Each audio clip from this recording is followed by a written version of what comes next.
In the early 20th century, mankind dreamed bigger than ever before.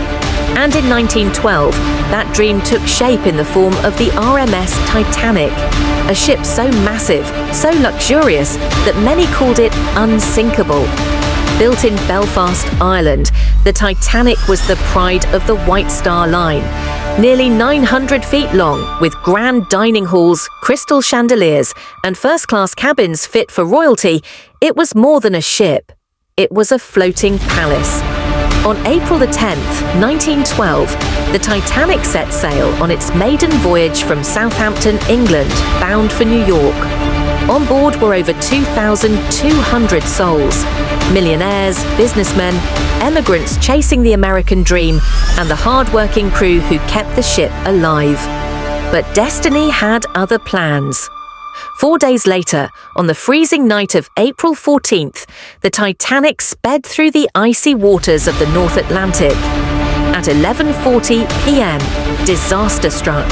An iceberg loomed out of the darkness. The ship's side was ripped open. Within minutes, the so-called unsinkable ship was doomed. Chaos spread as passengers rushed to the decks. But there was a terrible truth.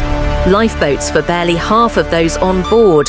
Some lifeboats launched half empty, while hundreds were left behind on the sinking vessel.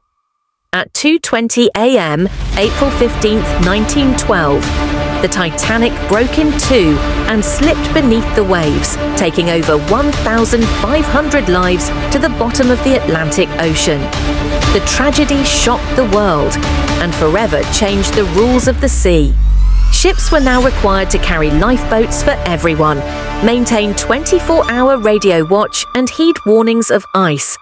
Decades later, in 1985, the Titanic's wreck was discovered more than 12,000 feet below the ocean's surface.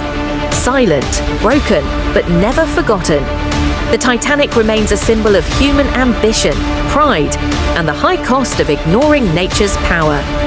More than a century later, the legend of Titanic still lives on, not as the ship that was unsinkable, but as the ship that reminds us no dream is too big and no story is ever truly lost to time.